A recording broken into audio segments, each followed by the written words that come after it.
Hello, my name is Sung-Hoon, and first I'll show that it compiles without any errors. So there's no issues here. Next I'll show the 17 test files.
So in the case of background process, we replace the last character ampersand to be null for the exec to be executed, and then if it has special symbols such as pipe or redirection symbol, we perform the related pipeline functions. Else we perform the program, and if there is any errors, we print the error message. And in the case of foreground, we don't perform this action and do the similar task. So I'll be talking about the eval, the waitfg, and the built-in command function. So starting off with eval, we first call the parseLine function to parse the arguments from the command line and store them in the arg_sets variable, is the size of max arguments. And then we call the built-in command function to check if the command is a built-in command that needs to be executed immediately.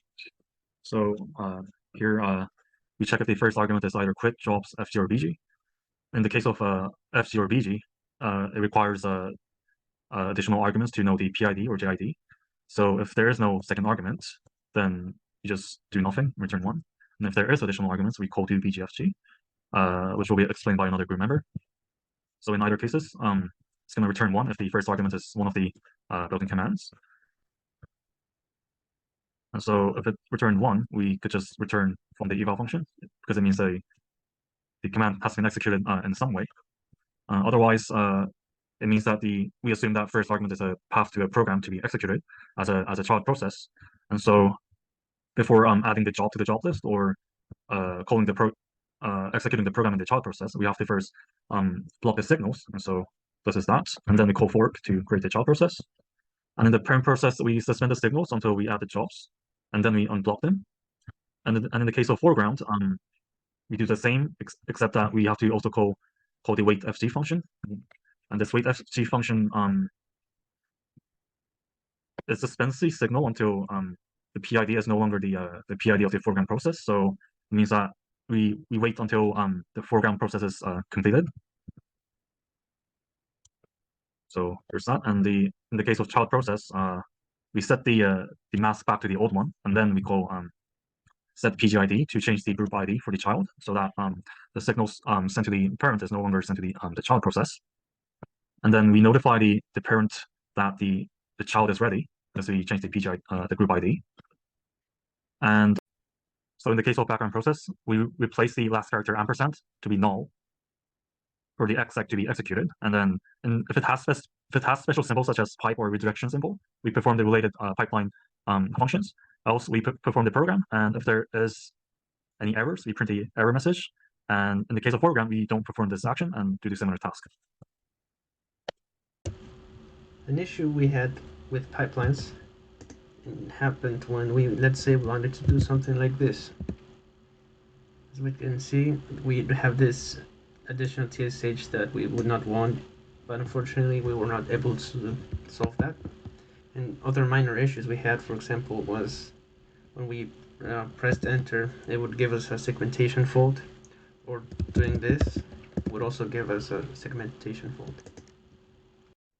So this is the additional test cases. This is the first one.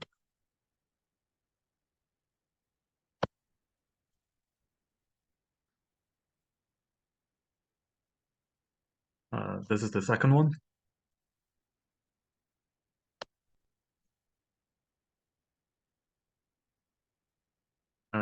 This is the third one.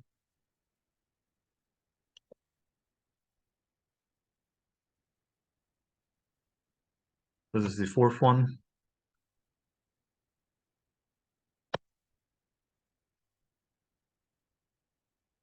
And this is the fifth one.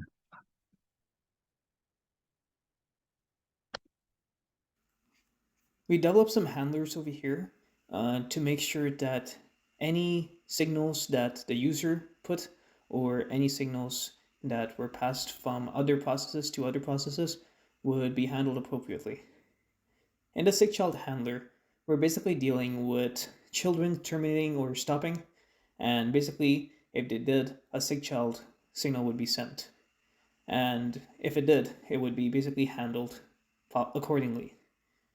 Additionally, if a child has exited or stopped, we would basically want to work appropriately for both cases. So if it's exited, like terminated on its own, we'd still delete the job.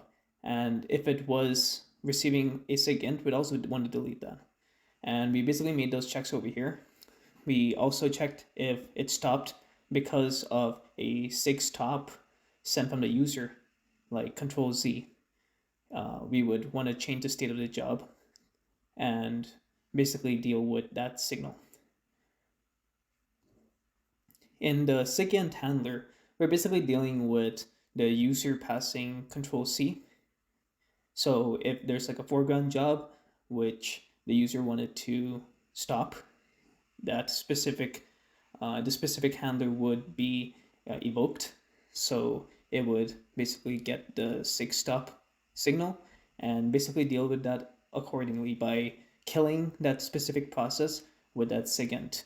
And we'd want to make sure to delete the job and print the message.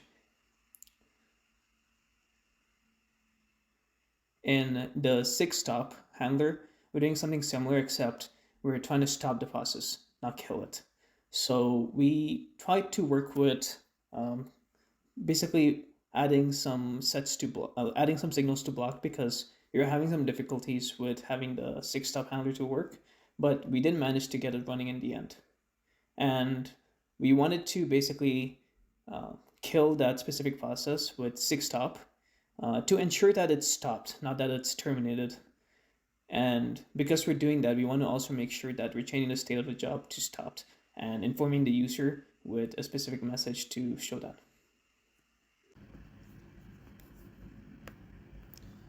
With the background foreground function, we basically wanted to deal with the arguments inputted by the user and basically find ways to see if what they inputted contained a percent, which identified that they were referring to a JID.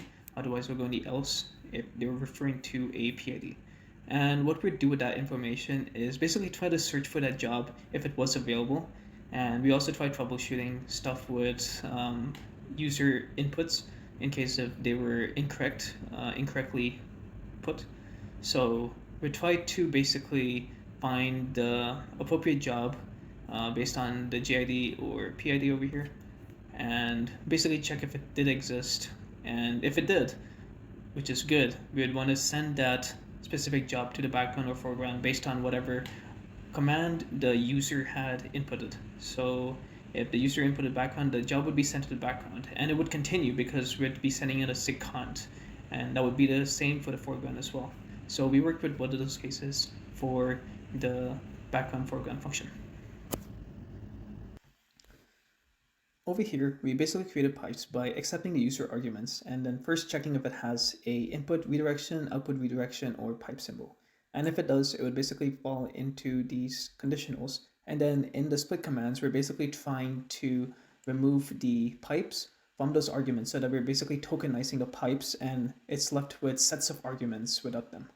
And the pipe command is our main command, which we use to basically go and create a 2D array for the pipes so that it's easier to read and write for each pipe, as well as sending information to those pipes. And we basically try to go through the pipes array and at the same time look in the commands and try to see if what's following the input output redirection is a text file.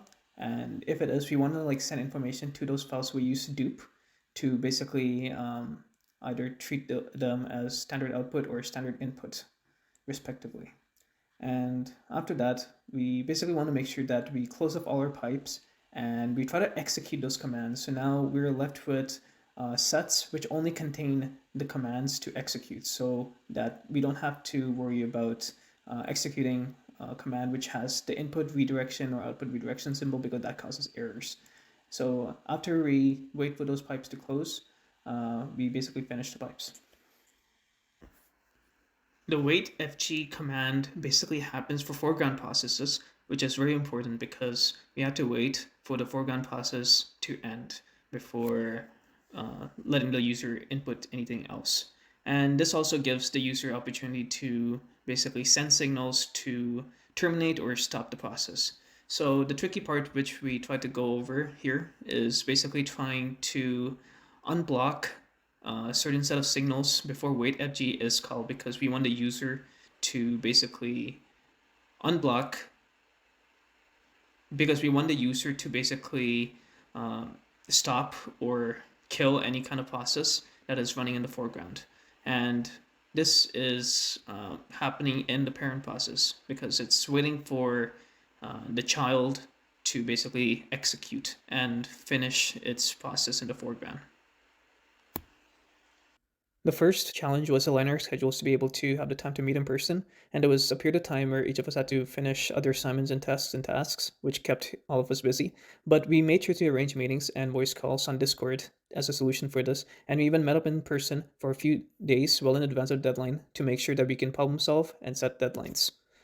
So the next issue that we faced was issues with merging code, since some of our members had issues pushing to remote for others to work on, and this caused some miscommunication initially and made it hard for us to merge our code.